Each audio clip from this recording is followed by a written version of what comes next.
Good morning, ladies and gentlemen. It is February 8th, 2023, on this dreary day here in Louisville, Kentucky. And I hope that you're having a blessed day so far.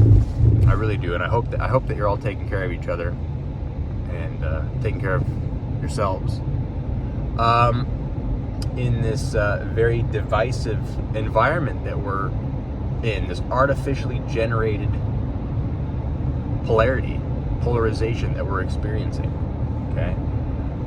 And so that leads me to my topic, which is the State of the Union address. First off, I think it made me a little sick to see everybody so jovial and bipartisan, reaching across the aisles at the beginning, it's all show, right?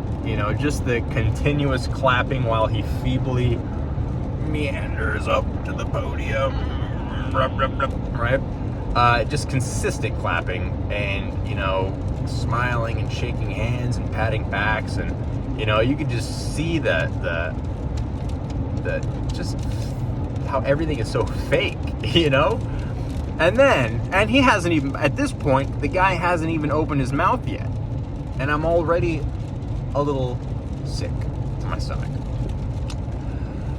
So let's see, what are we going to pick on? All right, so first of all, he said that he was claiming that he was doing an excellent job at bringing Republicans and Democrats together. Okay, that's debatable. You're getting them together to send a substantial amount of funds to a different country while ours is literally dilapidated and crumbling right in front of our eyes, by the way. And then he would go on to say, it's the last presidency, regardless of what you think about Trump. Like, here's the kicker. Okay, he said that the last president spent more money and increased the deficit more than any other president. Okay, what he failed to say, and this is something that I don't agree with that happened, but I mean, if anything, it was Democrats calling for this, to just spend an unbelievable amount of money on the COVID relief, right? On the Jib Jab relief fund. And that was, that was primarily Democrats. So did Trump do that? I mean, yeah. We spent a ridiculous amount of money, and we're still somewhat paying for that now. I mean, it's not entirely from the COVID days. It's primarily now just Biden's horrible economic plan with Janet Yellen seemingly not knowing what she's doing. And then, of course, you had some, what was quite interesting is that you actually had some Republicans become a little rowdy. I think even Marjorie Taylor Greene called him a liar at one point. And of course, we're going to hear how awful that was, but we didn't see McCarthy up there rip up Trump's agenda or whatever. He had his little plan that he had up there, as a symbolism of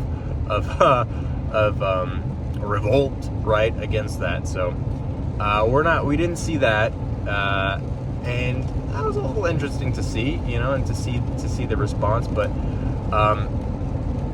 then we heard him talk about how he's gonna, unveil this incredible border wall plan, or this border plan, where he's gonna send all the he's gonna man the border and capture the fentanyl and turn away all the illegal immigrants. Where has that been for the past 2 years? What have you been doing? So here's the thing. This is what happened, because we know nothing is going to change. We know nothing's going to change. So what he did is he literally just acknowledged that he hasn't done things for 2 years. He's like, yeah, I know this is essentially what you've been wanting, and I'm telling you that now, and I'm making you feel good because I'm essentially telling you that I'm going to do it, but I'm not. It's not going to happen. Okay, which is pretty diabolical if you think about it. Then there was a substantial amount of virtue signaling, right? I mean, and this is in no way belittling or demeaning or diluting what had happened to Tyree Nichols by any means. But by bringing that up, and by bringing up the shooting that I believe it was in California that hero saved lives in. But it was all for an agenda, right? It was an anti-gun, anti-assault weapon ploy, and then of course it was an anti-police, anti-police agenda, to get more vetting, which I agree, okay, but the Democrats do a fantastic job at virtue signaling and pulling on heartstrings to make the population lead through emotion to enact their diabolical schemes, which is awful. I mean, that's so, right? Like I said in the other video, if you want to go and practice Satanism or worship the devil or do whatever, or listen to negative music, whatever that is, typically you know what you're getting yourself into, right? You listen to I don't know, death metal, you know what you're getting, okay? But you turn on the Grammys with your kids, and it's just kind of like, the people that you're supposed to get good music from, or that's being promoted by the establishment and by mainstream, is satanic, and they're telling you, no, it's not, we're just being free, we're just, down with the patriarchy, right?